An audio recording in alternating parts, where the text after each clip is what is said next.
High friend welcome my YouTube channel MIR academy.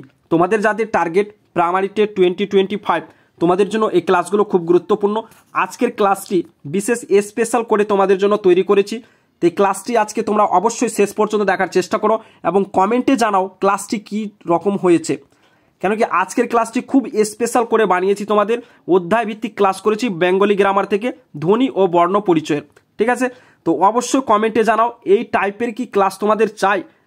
যে ক্লাসটি আজকে দেব এইটা কিন্তু পেড ব্যাচেও তোমরা পাবে না, এই ক্লাসগুলো এত সুন্দর ক্লাসটি আজকে দেব। তো চলো দেরি না করে ভিডিওটি শুরু করি। এখন পর্যন্ত তোমরা যারা আমার টেলিগ্রাম চ্যানেল জয়েন করোনি অবশ্যই টেলিগ্রাম চ্যানেল জয়েন করো। সেখানে তোমরা প্রাইমারি টেটের মক টেস্টগুলো দিতে পারবে। একটি অলরেডি মক টেস্ট নেওয়া হচ্ছে, সেই মক টেস্টটি দিয়ে না থাকলে অবশ্যই দিয়ে দাও। ডিসক্রিপশনে ভিডিওর নিচে টেলিগ্রাম চ্যানেলের লিঙ্ক দেওয়া আছে, সেই লিঙ্কে ক্লিক করে টেলিগ্রাম চ্যানেল জয়েন করো, সেখানে কোশ্চেন পেয়ে যাবে। তো চলো দেরি না করে ভিডিওটি শুরু করি। প্রথমে তোমরা দেখতে পাচ্ছ অন স্ক্রিন, ধ্বনি হলো ভাষার ন্যূনতম একক, ধ্বনি শ্রুতিগ্রাহ্য আর বর্ণ হচ্ছে দৃষ্টিগ্রাহ্য। ধ্বনির লিখিত রূপ বা প্রতীককে বলা হয় বর্ণ। ধ্বনিকে সাধারণত দুই ভাগে ভাগ করা যায়, যথা বিভাজ্য ধ্বনি এবং অবিভাজ্য ধ্বনি। বিভাজ্য ধ্বনি হচ্ছে আবার দুই রকম, সেটা কি হচ্ছে স্বরধ্বনি ও ব্যঞ্জন ধ্বনি। ঠিক আছে, এটা হচ্ছে থিওরি একটু জেনে নিলাম এবং এই সম্পর্কে যা যা প্রশ্ন আসতে পারে সে সম্পর্কে আলোচনা করব। তো এই টপিক ওয়াইজ কিন্তু ধরে ধরে ক্লাসগুলো করানো হবে। তো অবশ্যই একটা কমেন্ট তোমাদের প্রয়োজন। তোমরা যদি এই ক্লাসটি তোমাদের যদি ভালো লাগে তাহলে অবশ্যই একটা কমেন্ট করো।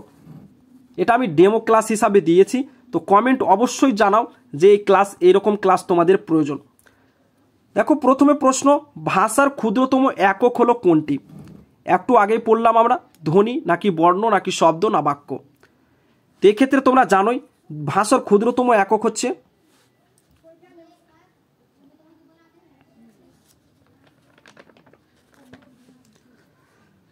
এর সঠিক অ্যান্সার এ নম্বর অপশন হবে, ধ্বনি হচ্ছে ভাষার ক্ষুদ্রতম একক।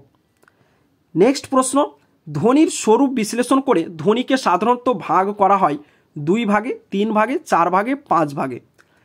এক্ষেত্রে সঠিক অ্যান্সার হবে এ নম্বর অপশন, 2 ভাগে ভাগ করা হয়। নেক্সট প্রশ্ন, বাকযন্ত্রের সাহায্যে উচ্চারিত আওয়াজ হলো বর্ণ, ধ্বনি নাকি কোনোটি নয় নাকি দুটোই? তো এক্ষেত্রে সঠিক অ্যান্সার হবে বি নম্বর অপশন, ধ্বনি হচ্ছে বাকযন্ত্রের সাহায্যে উচ্চারিত আওয়াজ হচ্ছে ধ্বনি এবং লিখিত রূপ হচ্ছে বর্ণ। পরবর্তী প্রশ্ন, স্বরধ্বনি ও ব্যঞ্জন ধ্বনি ধ্বনি তত্ত্বের কোন ধ্বনি থেকে উৎপত্তি লাভ করেছে? অর্থাৎ এই স্বরধ্বনি ও ব্যঞ্জন ধ্বনি যে তৈরি হয়েছে এটি বিভাজ্য ধ্বনি নাকি অবিভাজ্য ধ্বনি নাকি ঘোষ ধ্বনি নাকি কোনোটি নয়? তো এক্ষেত্রে সঠিক অ্যান্সার যেটা হবে বিভাজ্য ধ্বনি হচ্ছে স্বরধ্বনি ও ব্যঞ্জন ধ্বনি হচ্ছে বিভাজ্য ধ্বনি। পরবর্তী পয়েন্ট হচ্ছে দেখো, অল্পপ্রাণ ধ্বনি বর্গের 1 নম্বর ও 3 নম্বর তার সঙ্গে ডাইমিন্ড। অর্থাৎ ক থেকে উ পর্যন্ত এ 5টি বর্গের মধ্যে 1 নম্বর যে বর্গ ক এবং তার 3 নম্বর হচ্ছে গ, অর্থাৎ ক এবং গ এইভাবে 1 নম্বর ও 3 নম্বর করে প্রত্যেকটি বর্গের 1 এবং 3 হচ্ছে অল্প প্রাণ ধ্বনি। একইভাবে মহাপ্রাণ ধ্বনি হচ্ছে বর্গের 2 এবং 4 তার সঙ্গে ঢাইশনর, এটা হচ্ছে মহাপ্রাণ ধ্বনি।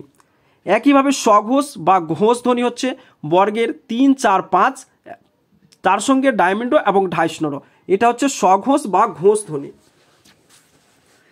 একইভাবে অঘোষ ধ্বনি কি হচ্ছে বর্গের 1, 2 তার সঙ্গে তালিবস্ব এবং দন্তস্ব হচ্ছে অঘোষ ধ্বনি। আর নাসিক্য ধ্বনি হচ্ছে বর্গের 5 নম্বর অংশটা, অর্থাৎ উ, ইয়ে, মধ্যাহ্ন এগুলো হচ্ছে বর্গের 5 নম্বর অর্থাৎ নাসিক্য ধ্বনি। তো দেখো কিছুটা প্র্যাকটিস করে নিব কিভাবে অল্প প্রাণ ধ্বনি। দেখো প্রথমে হচ্ছে অল্প প্রাণ ধ্বনি কোনগুলো? তো বলো অল্প প্রাণ কোনটি হবে?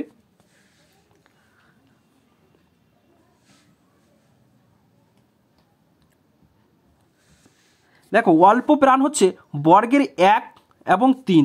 তো এক্ষেত্রে 1 এবং 3 দেখো অপশন নম্বর গ নম্বর অপশন দেখবে, ক হচ্ছে গ বর্গীয় জ, এটি কিন্তু হচ্ছে অল্প প্রাণ ধ্বনি।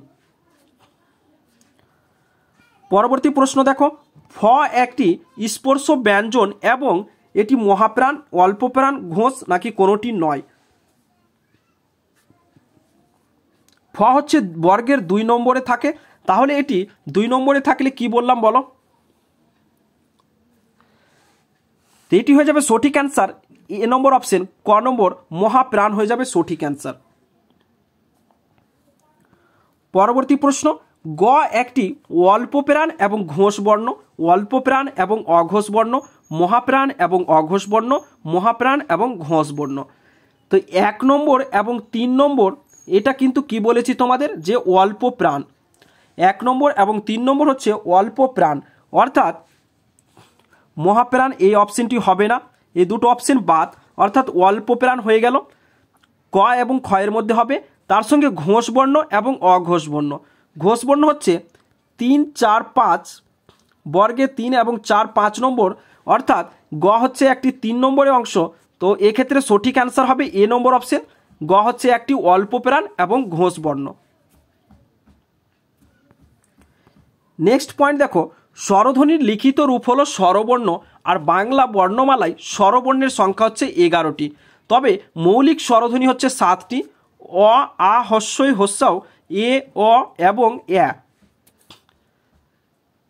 এক্ষেত্রে দেখো বাংলা বর্ণমালায় স্বরবর্ণের সংখ্যা কয়টি? 11টি, 12টি, 13টি, 14টি। এর সঠিক অ্যান্সার হবে এ নম্বর অপশন, 11টি। নেক্সট দেখো, মৌলিক স্বরধ্বনির সংখ্যা কতগুলি? 6টি, 7টি, 8টি নাকি 9টি? তো এক্ষেত্রে সঠিক অ্যান্সার হবে খ নম্বর অপশন, 7টি হচ্ছে মৌলিক স্বরধ্বনি।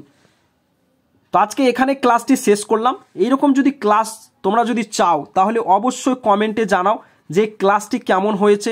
প্রত্যেককে যতজন দেখছো তোমরা এখনও ভিডিওটি, অবশ্যই একটা লাইক করে দাও এবং কমেন্ট করো যে এই টাইপের ক্লাসগুলো চাই কি চাই না। Thanks for watching and best of luck.